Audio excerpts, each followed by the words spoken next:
Michael Hardaway and Brendan Buck are back with me. So, Michael, Massey and Trump, I mean, they aren't exactly close allies, but what does it tell you about this bipartisan effort? And is there a fine line that Democrats have to walk here? Well, Massey is kind of a throwback. There used to be many Masseys in the Republican Party years ago where, you had someone who was conservative, largely Christian conservative, and they were willing to stand up to the president on things that mattered in terms of families and children and those sorts of things. And you don't really have that anymore. There's a significant amount of cowardice on the right, particularly with the Christian right. But I think Massey has shown himself to be someone who's willing to stand up.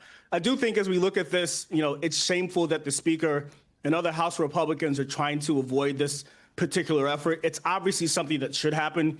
You will see the entire House Democratic caucus support this effort, and it's something that just has to happen. Well, to that end, Brendan, there's one very frustrated House Republican who told Politico, it's all Epstein all day. We can't ignore this. So where do congressional Republicans land on all of this? Are they just stuck in the middle? Yeah, but if you don't mind, let me respond to something Michael just said. Look, I don't recall up until a couple weeks ago any House Democrats having any interest in this issue whatsoever. It's hard not to think that maybe, just maybe, there's some politics going on here. And they realize that Republicans are going after each other. And so it's very convenient all of a sudden that they're now going to work with Thomas Massey to get this discharge petition out. If I were the Speaker, I might be turning to some of those Republicans who are thinking of signing on to it and do you think, hey, maybe you're getting taken for a ride here. Have you considered that? It's very clear that Democrats smell blood in the water. I get it. I know why they're doing it. But it's also, I have a hard time saying that Ro Khanna, for example, has been a champion of this issue, demanding transparency in the Epstein files. Maybe he has been talking about that, and I apologize if he has, but I haven't heard a whole lot of Democrats talking about this until they saw Republicans creating a circular firing squad. So one thing we do know, Michael, the Epstein issue even made it into House efforts to pass the bill, clawing back money for foreign aid and public broadcasting. I mean, that passed, but only after a detour where Republicans voted to adopt a non-binding resolution to consider releasing the files. Democrat Jim McGovern called it a glorified press release. I mean, look, it's clearly an attempt to appease MAGA, but will that work? No, it won't work. I mean, honestly, whatever happened to doing the right thing, there's obviously always politics as it relates to anything that happens in Washington. But there is also a thing called doing the right thing. And if someone is a pedophile and child predator, and there are people connected to that in government or outside of that, those people should be found. And so I think most people would say it's common sense, and polling bears this out.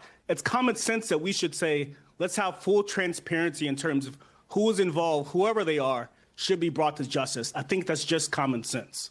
But Brendan, House Speaker Mike Johnson called for, maximum transparency on Epstein and for more files to be made public. Bondi is asking for the release of some grand jury transcripts, but it's a tall legal order, and it would only be a fraction of the evidence.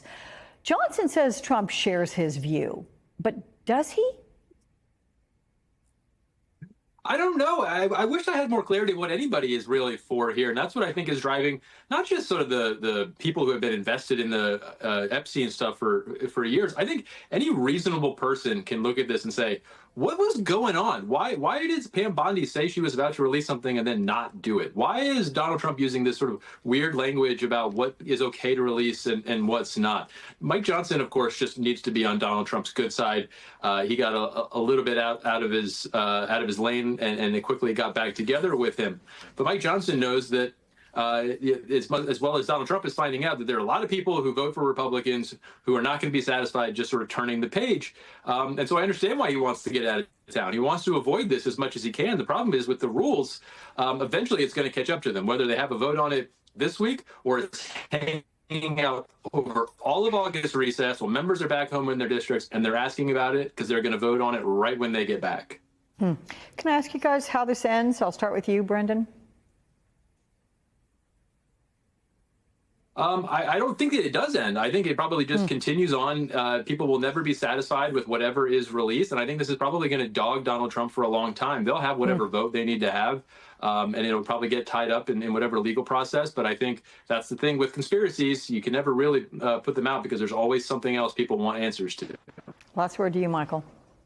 Yeah, I honestly have no idea either. I do think it's interesting, one thing. I would say that I think if Bill Clinton or any other Democrat were president right now in this particular situation, you'd have people calling on him to resign, and that has not happened here. And I find that to be interesting, but I don't see a resolution to this unless Donald Trump releases all those files, which I don't see him doing.